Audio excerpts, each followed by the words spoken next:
What's going on, ladies and gentlemen? This is your main man, the good brother, J News, reporting to you, letting you know that today we start our weekly New Japan Pro Wrestling wrap up. So, what that means is that during the weekly shows that they have, or whatever events New Japan Pro Wrestling might have going on, I'll be the one reporting the results to you, giving you some sort of news, tie-in, storylines, things of that nature. I'll be your main man. I'll be that guy. Make sure you subscribe and comment down below. Let's get started. New Year's Dash took place today. And this basically, New Year's Dash is one of those shows that this particular show comes right after Wrestle Kingdom. This particular show is the show that kind of sets off the year. It's a table setter. So what it does is it's going to set up the first storylines and feuds for the year in their respective divisions. So we'll start from the top. Match number 1. It was basically a very hard-hitting, very thorough introduction. If you've never seen New Japan Pro Wrestling Strong Style, it was Strong Style at its finest, and it came from the Young Lions, from the LA Dojo and the Japan Dojo. From the LA Dojo side, you had guys like Alex Coughlin, Clark Connors, and Carl Fredericks. You also had on the Japanese dojo side, we had Yuri Mora. Sorry, I can't even see the freaking name from the page right now. You also had Yota Tsuji, which is he's the biggest out of all the young lions, all 6 of the young lions, be it the Japanese or the American guys. And then the elder statesman, Toa Hanare, who comes from Auckland, New Zealand. He was on that side of the fence. Very hard hitting. These guys were trying to just basically show out and show the fans that whatever training they're getting in their respective dojos is the best training. And I'll tell you, this match was hard hitting. It was intense. This particular match doesn't set up any sort of storylines. It doesn't tie into anything because these guys are still young lions. They still have to go on excursion. They still have to find themselves and create characters and things of that nature. But it was good old-fashioned strong style wrestling from start to finish.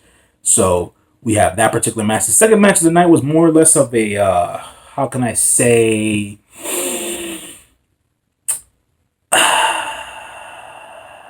it was a letdown. It was a letdown, in my personal opinion. It was a 4-way tag team match. Basically, if you aren't privy or aware or don't watch New Japan Pro Wrestling a lot, with the secondary shows, they're non-big shows of the year. They stick a lot of their main roster superstar type guys in tag team matches from whatever divisions they might be in. They'll stick them in tag team matches for whatever respective factions they might belong in, or for whatever future tie-in there might be.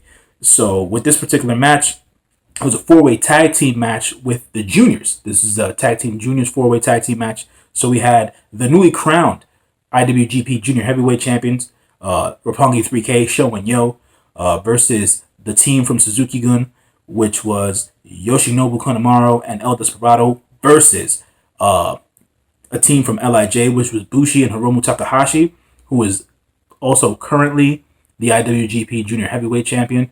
So you kind of figured that in this match, being that he's the singles champion and he had to tag with one of his fellow faction members, there wasn't really going to be a way for him to win in this particular match or kind of show out, being that he did wrestle 3 days in a row.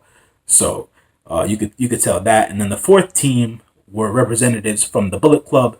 That would be LP, El Phantasmo, and Taiji Ishimori. This was kind of this match was all over the place, I would have to say. There wasn't any real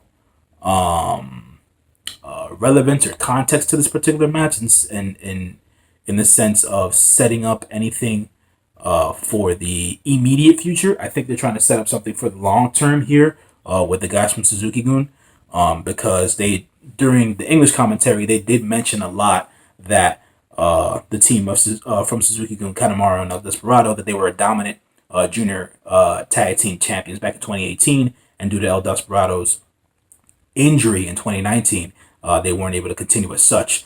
So they did weave that particular storyline into the match. That particular team of Suzuki-gun, they won the match. El Desperado actually pinned Show from Roppongi 3K. And so they'll start building that from there. I think that the guys from the Bullet Club, El Phantasmo and Taiji Ishimori, they'll still be involved in the junior tag belt feuds and storylines throughout the year of 2020. So look out for that. If I didn't mention it before, back to the first match with the Young Lions, Carl Fredericks was the one who actually won the match by submission, and he tapped out Yuen Mora. So on to the third match, which was another, I would say, fuck fest here.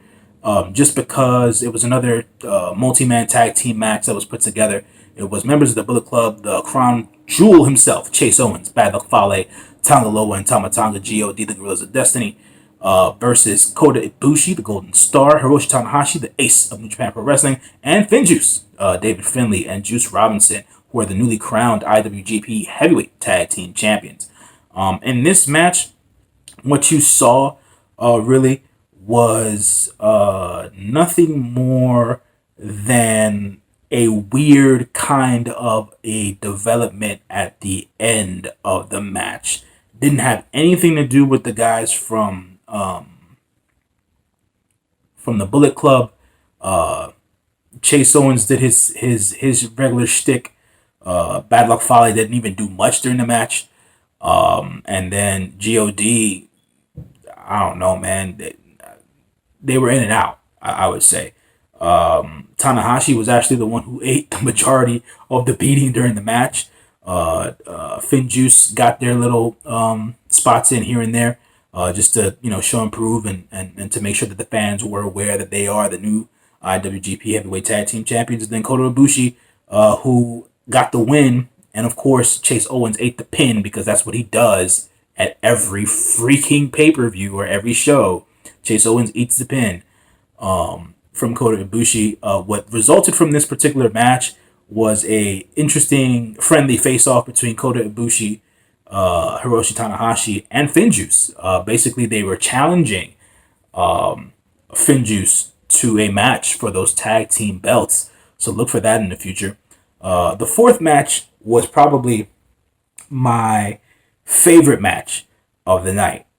Just because of what went down, how hard hitting it was, and it was just your pure unadulterated strong style match. It was a tag team match.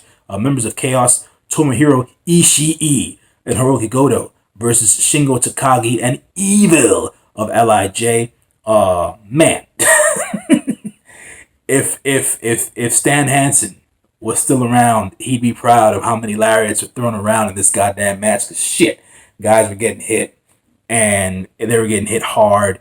A lot of forearm blows, just a lot of hard hitting action in this particular match. What you were seeing being set up during this particular match was a feud, an ignited feud, to go further between Shingo Takagi and Hiroki Goto. So that'll be going into 2020. I know during the English commentary of New Japan Pro Wrestling's Wrestle Kingdom, they were building up Shingo Takagi as a force to be reckoned with in the heavyweight division now that he's no longer a junior, and Hiroki Goto is basically back on the ball, being that he has now regained the never openweight championship. Tomohiro Ishii and Evil went at it, but we've seen that particular match before, so I'm not sure if they're gonna continue to have that feud go on in 2020. But we'll see what happens there. Shingo Takagi actually got the pin over Hiroki Goto. So as you know, that particular feud will build, will bubble, and we will see where that goes. I'm waiting to see what happens with those guys in the year of 2020. Fifth match of the night, another tag team component match put together. Members of Suzuki-gun, Taichi, Lance Archer, Zack Sabre Jr., and the man himself, Minoru Suzuki, versus the members of the Chaos faction, Robbie Eagles, Will Ospreay, the Birds of Prey, Yoshihashi, and Kazuchika Okada.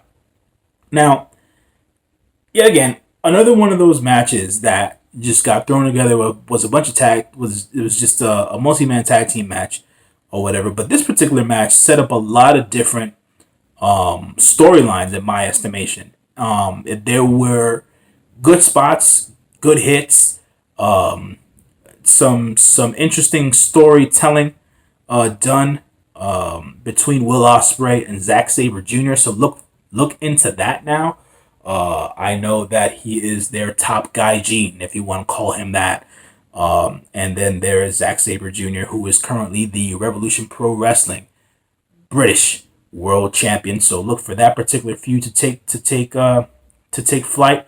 Also, Tai Chi and Kazuchika Okada will be it seems will be feuding in the near future, which was a little bit unexpected for me because Okada coming out of that title match, and then for him to get kind of put into the situation with Tai Chi, that's going to be interesting because I've always seen Tai Chi as someone that was underutilized in a way in New Japan Pro Wrestling. So with Okada still being the Rainmaker and the top guy in New Japan Pro Wrestling, we'll see if Okada can help Tai Chi get to that next level. So we'll see that happening. The ending of the match, Okada did beat Tai Chi. He pinned Tai Chi.